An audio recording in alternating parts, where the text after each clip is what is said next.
Okay, so let's do another example of the binomial distribution function. So we wanted to know exactly two people being allergic to nuts. What's the probability of that happening? If we know that there's a 4% chance of someone in the population being allergic to nuts, and we have a classroom of 30, we want to know what's the probability of two of those students out of 30 being allergic to nuts. So I use the binomial distribution function. I want to know exactly two.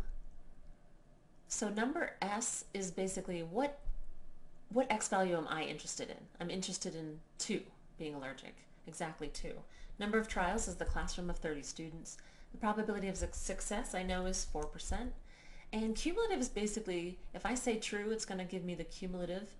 And if I say false, it'll just give me the exact point probability. So in this case, we actually want false because we just want what's the probability of exactly 2 people being allergic. If it was less than 2, then I would want the cumulative because I want probability of 0 plus probability of 1 plus the probability of 2. So I'm going to say false because I'm talking about an exact point probability of 2 at this point. So 22% chance that exactly 2 are allergic in the classroom of 30. Okay, so let's go to the next example. What about no more than 2 are allergic? So when you think about that, we're basically talking about probability of 0 plus the probability of 1 plus the probability of 2. We're wanting to include 2 there. So here's an example where we would want to use the cumulative function. So binomial distribution. 2 is still sort of my x of interest or number of successes of interest, but I'm just going to say cumulative this time to get the probability that it's less than 2, so including 0 and 1. Number of trials again is 30. Probability of success is still 0.04, and this time I'm going to say true for cumulative.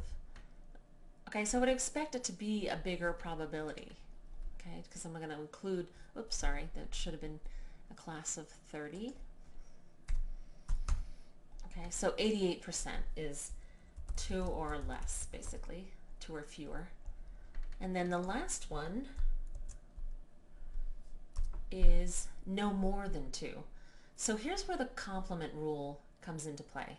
We basically, when we do the cumulative in terms of in the binomial distribution function, we're saying that we want less than, because it's basically giving us everything up to that number.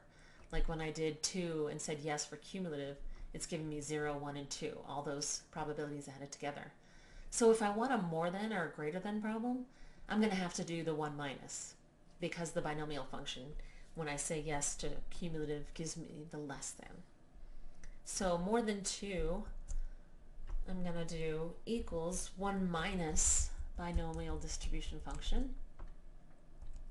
Still 2, still 30, still 4% likelihood, and true. So 11.7%. Okay, so basically you saw 3 different ways. It's basically exactly 2, less than 2, or more than 2. And you can see the differences. For this I put false because it was an exact point probability, so I don't want the cumulative. For this I put true and it was less than, so I didn't need the 1 minus.